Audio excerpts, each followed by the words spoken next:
புத்தாண்டு நல்வாழ்த்துக்கள். அதாவது நம்ம தமிழர்கள் தமிழ் புத்தாண்டை தான் நம்ம வந்து விசேஷமாக கொண்டாடணும் அப்படின்ற ஒரு அமைப்பில் வந்துட்டு இந்த தமிழ் புத்தாண்டு அப்படிங்கிறது வரக்கூடிய ஏப்ரல் 14 தொடங்க இருக்குது. நம்மளுடைய தமிழர்களுடைய ஒரு பண்பாட்டில், நம்மளுடைய கணித முறைகளில், நம்மளுடைய சாஸ்திர முறைகளில் முன்னோர்கள் வகுத்து கொடுத்தது எது அப்படின்னு கேட்டிங்கன்னா சித்திரை 1 தான் நமக்கு தமிழ் புத்தாண்டு.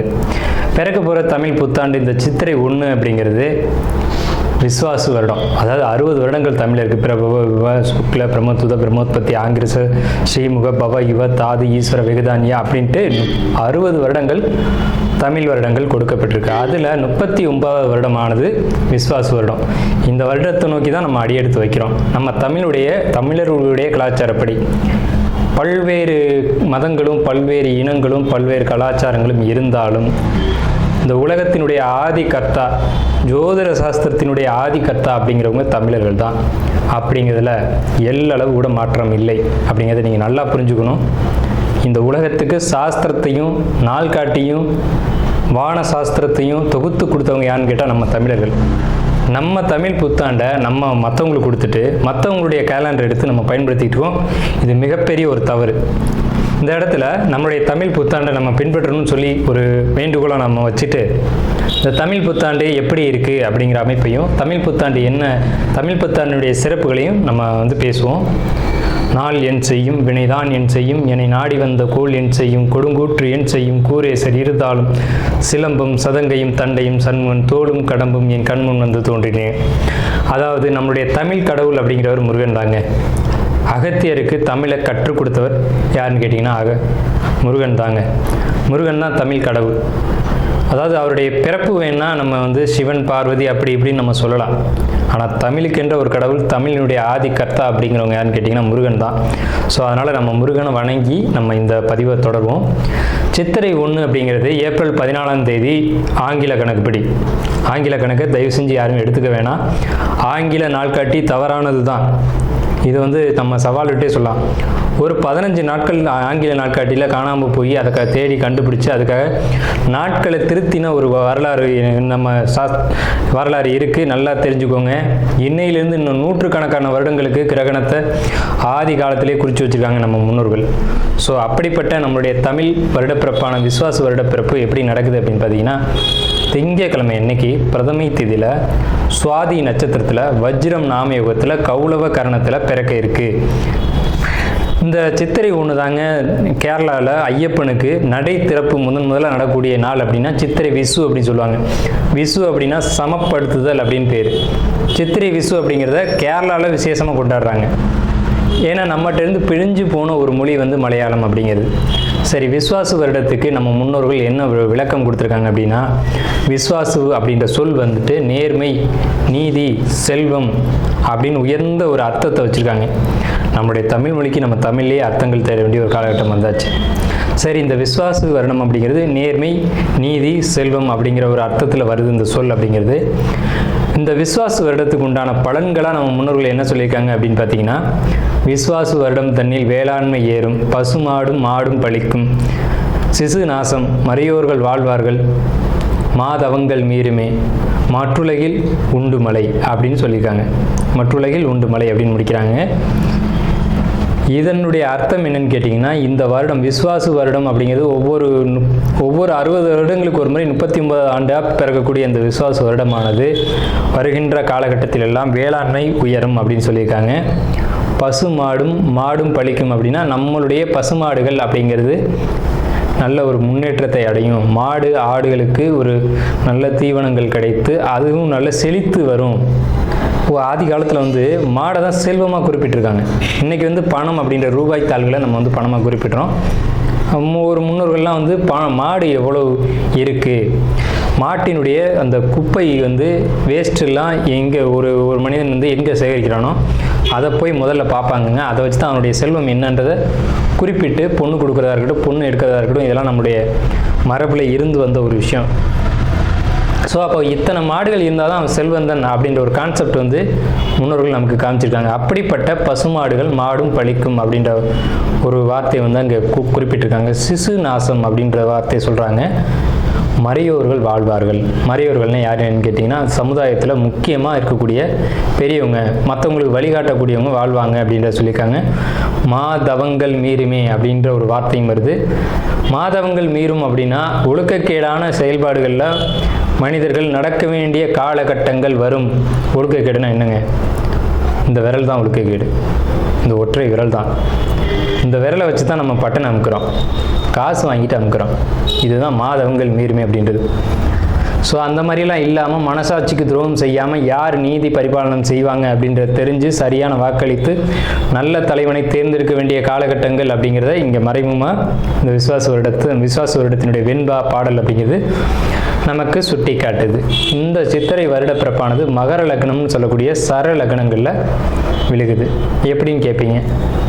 தமிழனுடைய கணக்குப்படி சூரியன் எப்போது கிழக்கு வானில் உதிக்கிறதோ அதுதான் லக்னம். ஸோ சித்திரை மாதம் 1ஆம் தேதியானது உதிக்கக்கூடிய நேரம் அப்படிங்கிறது கிழக்கு வானத்தில் சூரியன் உதிக்கக்கூடிய அந்த டைம் அப்படிங்கிறது 2:22 அதிகாலை மணி 2:22க்கே சூரியன் கிழக்கு வானத்தில் உதிச்சிடறாரு. அப்போ அது லக்னமாக போட்டுக்கணும், இந்த வருடத்தினுடைய பிறப்பு லக்னமாக போட்டுக்கணும். ஸோ அப்படி நம்ம போடும்போது மகர லக்னம் சர லக்னத்தில் விழுகுது. முன்னோர்கள் சித்திரை 1ஆம் தேதி அப்படிங்கிறத கண்டறிஞ்சு அந்த 1ஆம் தேதி தொடங்கக்கூடிய லக்னத்தை கண்டறிஞ்சு அதுக்கான பலன்களை பஞ்சாங்கங்களில் எழுத ஆரம்பிச்சிருக்காங்க. ஸோ அதன் அடிப்படையில் சர லக்னமான மகர லக்னத்தில் இந்த புத்தாண்டு அப்படிங்கிறது பிறகுது. இது ஒரு விசேஷமான ஒரு விஷயந்தான். ஏன் அப்படின்னு கேட்டிங்கன்னா, அந்த மகர லக்னத்துக்கு அதிபதியான சனி பகவான் ஒரு பலமான ஒரு நிலையில் வருடப்பிறப்பின் போது இருப்பாங்க அப்படிங்கிற ஒரு விசேஷமான ஒரு அமைப்பில் இந்த வருடப்பிறப்பு அப்படிங்கிறது விஸ்வாச வருடம் பிறக்கின்றது. ஸோ இந்த விஸ்வாச வருடம் பிறக்கும் போதே நமக்கு ஒரு நல்ல செய்தி கிடைச்சாச்சு, இந்த வருடம் நன்றாக இருக்க போகுது அப்படிங்கிற ஒரு விஷயம். சரி, இதை சித்திரை மாதம் தான் நீங்கள் தமிழருடைய கலாச்சாரம் அப்படின்னு சொல்றீங்களே, இதுக்கு ஏதாவது ஆதாரம் இருக்கா அப்படின்னு கேட்டிங்கன்னா கண்டிப்பாக இருக்கிறது. புறநானூறு அப்படின்ற ஒரு தமிழ் இலக்கியம் இருக்குது. அதில் போய் தேடி பார்த்தீங்க அப்படின்னா தலைநாள் பூத்த பொன் இணர் வேங்கை அப்படின்ற சொல்லும், கனிவேங்கை நன்னாளே நாடி மலர்தலால் அப்படின்ற வார்த்தை வரும். அதாவது சித்திரை மாதத்தில் பூக்கள் அதிகமாக பூத்து குலுங்கும். அதனால தலைநாள் அப்படின்ற சொல்ல யூஸ் பண்ணுறாங்க. தலைநாள்னா முதல் மாதம் அப்படின்னு, தலை மாதம் கடை மாதம் அப்படின்னு பிரிக்கிறாங்க. கனிவேங்கை நாடி மலர்தலால், கனிவேங்கை நல்லான் நாடி மலர்தலால், அந்த பூக்கள் பூக்கிறதுனால அந்த கனிவேங்கை மாதம் அப்படிங்கிறதையும் தலைநாள் பூத்த பொன் இணர் வேங்கை அப்படின்ற சொல்லும் புறநானூறு அப்படின்ற இலக்கியத்தில் தமிழ் மாதம் முதல் மாதம் சித்திரை மாதம்ன்ற குறிப்பீடு அங்கே இருக்குது. சரிங்களா? வண்ண மலர்கள் பூத்து குலுங்கக்கூடிய ஒரு பொன்னான மலர்கள், பொன் போன்ற மலர்கள். இன்றைக்கும் கேரளாவில் ஒரு மஞ்சள் நிறத்தில் தங்க நிறத்தில் பூக்கக்கூடிய பூக்களை பறித்து அவங்க விசேஷத்துக்கு சித்திரை 1 அன்னைக்கு கொண்டாடுறாங்க. அவங்க தமிழ் பண்பாடை பின்பற்றுறாங்க அப்படின்றத இதை நீங்கள் தெரிஞ்சுக்கலாம். சரிங்களா? இப்போ இந்த சித்திரைக்கு அதிதேவதை யாருன்னு கேட்டிங்கன்னா மகாவிஷ்ணு. மகாவிஷ்ணு தான் காக்கக்கூடிய கடவுள் அப்படின்னு சொல்கிறாங்க. மகாவிஷ்ணு எங்கும் நிறைந்தவர் அப்படின்னு சொல்கிறாங்க. சரிங்க சார், சித்திரை மாதம் விசேஷங்களை கொண்டாடலாமா அப்படின்ற ஒரு கேள்வி வரும். 100% கொண்டாடலாம். ஏன்னு கேளுங்க. இதுக்கு உதாரணம் ராமர் தான். ராமர் பட்டாபிஷேகம் ஏற்ற மாதம் எதுன்னு கேட்டிங்கன்னா சித்திரை மாதங்க. அப்போது விலக்கப்பட்ட மாதங்கள் அல்ல, இது விசேஷத்துக்கு ஏற்றுக்கொள்ளப்பட்ட மாதம் எதுன்னு கேட்டிங்கன்னா சித்திரை மாதம்தான். பகவத்கீதையிலே ஒரு வார்த்தை வருது, ருதுக்களில் நான் வசந்த ருதுவாக இருக்கிறேன் அப்படின்னு கிருஷ்ணன் சொல்கிறார். நம்மளுடைய வாக்கியம்ல, இது பகவானுடைய சொல்.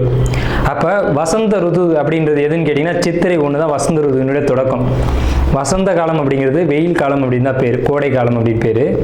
வசந்த காலமானது சித்திரை வைகாசி, இந்த 2 மாதத்தையும் வசந்த காலம் அப்படின்னு குறிப்பிடுறாங்க சமஸ்கிருதத்தில். அப்போ இந்த வசந்த காலம் எனக்கு பிடித்த ருது அப்படின்னு சொல்கிறாரு கிருஷ்ணர். ஸோ ராமர் பட்டாபிஷேகம் ஏற்றுக்கிட்ட நாட்கள் எது அப்படின்னு கேட்டிங்கன்னா சித்திரை மாதம். அப்போ சித்திரை மாதம் புது வீடு வாங்கலாம், புது வீடுக்கு கிரகப்பிரவேசம் பண்ணலாம், புது மனை எழுப்பலாம், மனை சம்பந்தப்பட்ட விஷயங்கள், மங்கள காரியங்கள், இது எல்லாம். பூராட நட்சத்திரம் விஸ்வாச வருடத்தினுடைய பலன்கள். உங்களுக்கு செல்வ வளம் நல்லா இருக்குது, பண பிரச்சனை அப்படிங்கிறது இனி கிடையாது. நல்ல ஒரு நிம்மதியான உறக்கமும் ஒரு உடல் ஆரோக்கிய மேம்பாடும் உங்களுக்கு இருக்குது. ஹெல்த்தில் மட்டும் கொஞ்சம் கேர் எடுத்துக்கணும். மற்றபடி ஹெல்த் பெருசாக பாதிக்கும் அப்படிங்கிற அமைப்பு இல்லை. ஹெல்த் நல்லா தான், உடல் பழைய நிலையிலேருந்து ஒரு சோர்வுலேருந்து ஒரு புத்துணர்வோடு நீங்கள் வந்து முன்னேறி வருவீங்க அப்படின்ற ஒரு அமைப்பு. பொருளாதாரத்தை பொறுத்த வரைக்கும் பண வரவுகள், உங்களுக்கு தன வரவுகள் நல்லபடியாக இருக்கும். பிரிந்த கணவனும் மனைவி ஒன்று சேருவீங்க. குழந்தைக்காக காத்துட்டு இருக்கக்கூடியவங்களுக்கு இந்த ஆண்டு உங்களுக்கு இறுதியில் குழந்தை அப்படின்ற அமைப்பு கிடைக்கும். பயணங்களை பொறுத்த வரைக்கும் கொஞ்சம் குறைச்சிக்கோங்க. பயணங்கள் மூலமாக வருமானமும் வரக்கூடிய அமைப்பு உண்டு. சிறுதூர பயணங்கள் மூலமாக மட்டும்தான் உங்களுக்கு வருமானத்தை ஏற்படுத்தி கொடுக்கும். இவங்களுக்கு இந்த விஸ்வாச வருடம், தமிழ் வருடம் மொத்தம் 60 இருக்குது. பிரபவ, விபவ, சுக்ல, பிரம்மோத்வத, பிரம்மோத்பத்தி, ஆங்கிரச, ஸ்ரீமுக, இப்படி 60 வருடங்களில் 39வது எண்ணிக்கையில் வரக்கூடிய வருஷத்துக்கு பேர் தான் விஸ்வாச வருடம். இந்த விஸ்வாசு அப்படின்ற சொல்லுக்கு வந்து செல்வம், நேர்மை, தூய்மை அப்படின்ற ஒரு பொருள்லாம் இருக்குது. அப்படிப்பட்ட இந்த விஸ்வாச வருடத்தில் என்ன வெண்பா கொடுத்துருக்காங்க அப்படின்னு பார்த்தீங்கன்னா, விஸ்வாச வருடம் தண்ணில் வேளாண்மை ஏறும், பசுமாடும் மாடும் பழிக்கும், சிசு நாசம், மறையோர்கள் வாழ்வார்கள், மாதவங்கள் மீறுமே, மற்றுலகில் உண்டு மழை அப்படின்னு சொல்லியிருக்காங்க. அதாவது பொதுவாகவே 12 ராசிக்கும் ஏற்றமுடைய ஆண்டு அந்த ஆண்டு வந்து சொல்லப்பட்டிருக்கு. மறையோர்கள் வாழ்வார்கள் அப்படின்னு, வேளாண்மை உயரும் அப்படின்னு, ஆடு மாடுகள் அதிகமாக வந்து தங்களுக்கு தீவனம் கிடைச்சி நல்லபடியாக வாழும் அப்படின்ற ஒரு கருத்தை சொல்லி இந்த ஆண்டினுடைய வெண்பாவை கொடுத்துருக்காங்க. இந்த மாதிரி ஒரு சுபமான ஒரு ஆண்டு அப்படிங்கிறது வந்து குறைவான ஒரு அமைப்பு தான். ஸோ அப்படிப்பட்ட இந்த 39வது வருடம் விஸ்வாச வருடத்தில் தனுசு ராசிக்காரங்களான உங்களுக்கு என்ன பலன்கள் அப்படிங்கிறத நம்ம பர்டிகுலராக பார்ப்போம். இந்த வருடத்தினுடைய கிரக நிலைகளை கொண்டும் உங்களுடைய ராசியை கொண்டும் நம்ம இந்த பலன்களை பார்க்குறோம். தயவு செஞ்சு இந்த வீடியோ ஸ்கிப் பண்ணாமல் முழுமையாக பாருங்கள். அப்போ தான் நம்ம என்ன சொல்ல வரோம் அப்படின்றது தெரியும். உங்களுடைய பொன்னான நேரத்தை ஒதுக்கி பாருங்கள். ரெண்டாவது, நம்ம சேனலில் வந்துட்டு ஆன்மீகம், ஜோதிடம், பரிகாரம், வாஸ்து, ராசி பலன், இப்படி பல்வேறு வீடியோக்களை பதிவிட்டுட்டு வரோம். உங்களுக்கு பயனுள்ள வீடியோக்கள் இது எல்லாமே.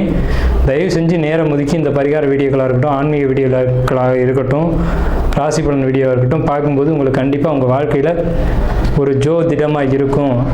உங்களுக்கு வந்து ஒரு வெளிச்சம் திடமாக கிடைக்கும் அப்படின்றத சொல்லி நம்ம இந்த வீடியோக்குள்ளே போகிறோம். முதல்ல தனுசு ராசினா என்னங்க? 12 ராசிகள் இருக்குல்ல, தனுசு ராசிக்கு மட்டும் என்ன சிறப்பு? இது தாங்க 9வது ராசி. ஒரு ஜாதகத்தில் 9ஆம் இடம் அப்படிங்கிறது ஸ்பெஷல். என்ன சிறப்பு அப்படின்னு கேட்டிங்கன்னா, அதுக்கு பேர் தான் பாக்கியஸ்தானம்னு வச்சுக்கோங்க. கல்யாணம் ஆயிடுச்சா, எனக்கு அந்த பாக்கியம் கிடைக்கல அப்படிங்கிறாங்க. குழந்தை இருக்கா, எனக்கு அந்த பாக்கியம் கிடைக்கலங்கிறாங்க. அப்போ பாக்கியம்ன்ற விஷயத்தை வந்து எங்கே பதிச்சு வச்சுக்கோங்கன்னா 9ஆம் இடத்துல. காலபுருஷனுக்கு 9வது ராசி தாங்க தனுசு ராசி.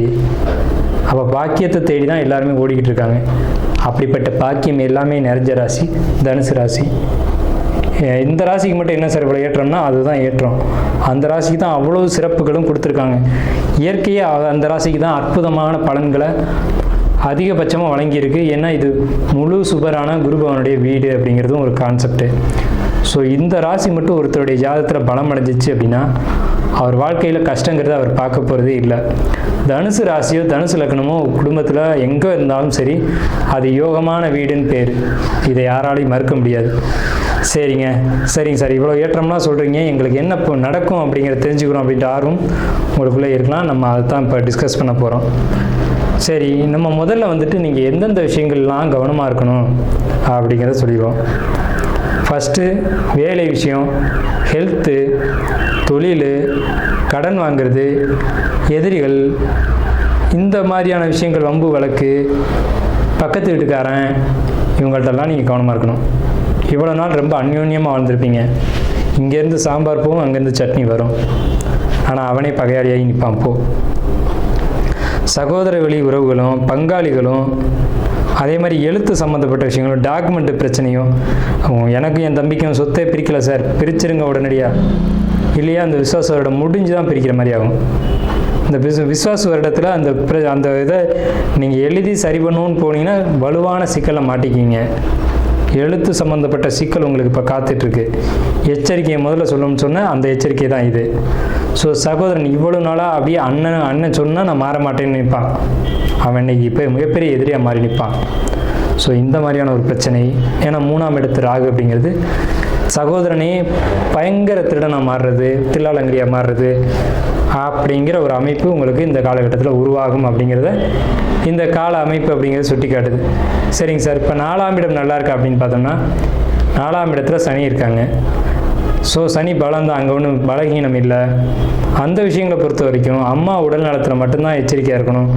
அவங்களுக்கு ஏதாவது உடல் ரீதியாக பாதிப்புகளை ஏற்படுத்தும் அப்படிங்கிற ஒரு விஷயம் தானே தவிர, பழைய வீடுகள் வாங்கக்கூடிய யோகம் உண்டு, வாகனங்கள் செகண்ட் ஹேண்டில் வாங்கக்கூடிய யோகம் உண்டு, கண்டிப்பாக வாங்குவீங்க.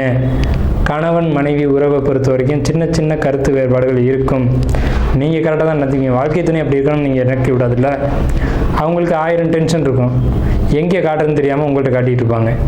ஸோ இது இயற்கை தான், இது நம்ம பெருசாக எடுத்துக்கணும் அப்படின்ற அவசியம் இல்லை.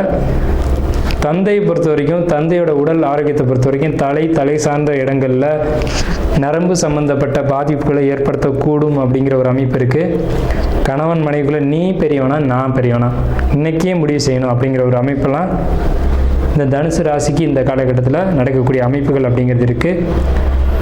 முதல்ல யார் பெரியவங்க அப்படின்றத முடிவு செய்யறதுக்கு முன்னாடி உங்களுக்கு இந்த காலகட்டத்தில் வம்பு வழக்கு எது வந்தாலும் சமாளிக்கக்கூடிய திறமைகள் இருக்குது. ஏன்னு கேட்டிங்கன்னா ராசி அதிபதியான குருவே பார்க்குறாரு. ஸோ உங்களுக்கான அமைப்பு அப்படிங்கிறது ரொம்ப சிறப்பாக இருக்குது. 1000 பிரச்சனைகள் வந்தாலும் அதை இறைவன் அருளால் விலக்கி நல்ல ஒரு வழியில் பயணிக்கலாம் அப்படின்ற ஒரு அமைப்பு இருக்குது. டாக்குமெண்ட் வழியில் பிரச்சனைகள் காத்துக்கிட்டு இருக்குது, அதில் பொறுத்த வரைக்கும் கவனம். தந்தை வழி ப்ராப்பர்ட்டிஸை பொறுத்த வரைக்கும் விஸ்வாச வருடத்தில் அது ஒரு சிக்கலை கொடுக்க தான் செய்யும். திடீர் தொழில் வரவு, திடீர் தன வரவுகள் இருக்குது. பொருளாதாரம் சிறப்பாக இருக்கும் இந்த ஆண்டு. தனுசு ராசியை பொறுத்த வரைக்கும் பொருளாதாரத்துக்கு பற்றாக்குறை இல்லை. பெரிய அமௌண்ட்டு உங்கள் கைக்கு வரும், அது உங்களுடைய அமௌண்ட்டு உங்களுக்கு தேவையான அமௌண்ட்டு உங்களை தேடி வரும். எதையுமே சரின்னு பட்டால் மட்டும்தான் நீங்கள் செய்வீங்க. ஸோ சரியான விஷயங்களையே செய்யுங்க, சரியான ஒரு வெற்றி உங்களுக்கு கிடைக்கும். சகோதர வழி கருத்து வேறுபாடு அப்படிங்கிறது நிச்சயமாக இருக்குது. தொழிலில் நேர்மையாக செய்யணும், இல்லைன்னா தொழிலில் பாதிப்பு வரும். தொழிலை பொறுத்த வரைக்கும் நேர்மையான வழியில் தான் செய்யணும் அப்படின்ற ஒரு அமைப்புக்கு கொஞ்சம் நேர்மை தவறி நடந்தால் கூட அது பாதிப்பை ஏற்படுத்தும். லாபம் இருக்கா சார்னு கேட்டிங்கன்னா கண்டிப்பாக லாபம் இருக்குது. அதே மாதிரி ஜாப்பில் எச்சரிக்கைன்னு நம்ம முன்னாடியே சொல்லிட்டோம். ஜாப்பில் பெண்களால் தொந்தரவுகள் நிச்சயமாக உண்டு. இப்போ ஆண்கள் வேலை செய்கிறீங்கன்னா இன்னொரு ஆண்கள் இருந்தால் பிரச்சனை இல்லை, அதே இடத்துல ஒரு லேடிஸ் இருந்தால் ஆண்களை பொறுத்த வரைக்கும் கவனமாக இருக்கணும். பெண்கள் வேலை செய்கிறீங்கன்னா உங்களுக்கு மற்றொரு பெண்ணால் பிரச்சனைகள் உண்டு. ஸோ தனுசு ராசிக்காரங்களை பொறுத்த வரைக்கும் என்றைக்குமே நான் சொல்கிறேன், பெண்களால் மட்டும்தான் பிரச்சனை வரும். அது ஆணாக இருந்தாலும் சரி பெண்ணாக இருந்தாலும் சரி. மனைவி வெளியில் விரயங்கள் ஏற்பட வாய்ப்பு உள்ளது. ஹெல்த்து சம்மந்தப்பட்ட உடல் ரீதியில் கவனம் தேவை. தாயார் உடலில், தாயாருடைய ஹார்ட்டு சம்மந்தப்பட்ட இடங்களில், இருதயம் சம்மந்தப்பட்ட இடங்களில் ரொம்ப ரொம்ப எச்சரிக்கையாக இருக்கணும். தலை சம்மந்தப்பட்ட பகுதியிலையும் கவனமாக இருக்கணும். கொழுப்பு சம்மந்தப்பட்ட பாதிப்புகள் தாயாருக்கு ஏற்பட வாய்ப்பு உள்ளது. ஸ்ட்ரோக் மாதிரியான விஷயங்கள், அந்த மாதிரியான அமைப்புகள் ஏற்பட வாய்ப்பு இருக்குது. குழந்தை அமைப்புக்காக இயங்கிட்டு கூடிய தனுசு ராசியை பொறுத்த வரைக்கும் சற்று தாமதமாகும். சார் ஆல்ரெடி ஒரு பையன் இருக்கான் சார், இன்னொரு பொண்ணு வேணும் சார் அப்படியும் கேட்கக்கூடிய தனுசு ராசிக்கு இந்த ஆண்டு காத்திருங்கள். நல்ல ஒரு இந்த ஆண்டினுடைய இறுதியில் உங்களுக்கு குழந்தை வரம் அப்படிங்கிறது கிடைக்கும். அது நீங்கள் என்ன குழந்தை கேட்குறீங்களோ அது உங்கள் ஜாதக ரீதியில் அதன் அடிப்படையில் கிடைக்கும். உங்கள் ஜாதகத்தை முழுமையாக பார்த்து பயன் எடுத்துக்கோங்க, பயணங்களை குறைச்சிக்கோங்க. மனைவியும் கூட்டு தொழில் கூட்டாளிகள் இவங்களை பொறுத்த வரைக்கும் கவனமாக தான் இருக்கணும். மனைவி கிட்ட வாயை குறைச்சிக்கணும், கணவனாக இருந்தாலும் வாயை குறைச்சிக்கணும். என்னன்னு கேட்குறதுக்குள்ள பிரச்சனை ஆகிடும். ஸோ கணவன் மனைவி கூட்டு தொழிலாளர்கள் நண்பர்கள் இவங்களை பொறுத்த வரைக்கும் தனுசு ராசிக்காரங்களே விட்டு கொடுத்து போங்க, வாழ்க்கை சிறப்பாக இருக்கும். ஸோ இவ்வளோ தூரம் நம்ம தனுசு ராசிக்கான சிறப்பான பலன்களை பார்த்துருக்கோம். ஸோ ஒரு 70% மேலே தனுசு ராசிக்கு நல்ல பலன்கள் இருக்குது. ஒரு 30% நம்ம நெகட்டிவாக சொல்லியிருக்கோமே, இதுக்கு என்ன தீர்வு அப்படின்னு கேட்டிங்கன்னா, உங்களுக்கு பெருமாள் வழிபாடு இந்த காலகட்டத்தில் சிறப்பான நற்பலன்களை வழங்கும் அப்படிங்கிறத கூறி நம்ம தனுசு ராசிக்கு உண்டான பலன்களை நிறைவு செய்வோம். தனுசு ராசிக்கு நன்றிகளும் வாழ்த்துக்களும்.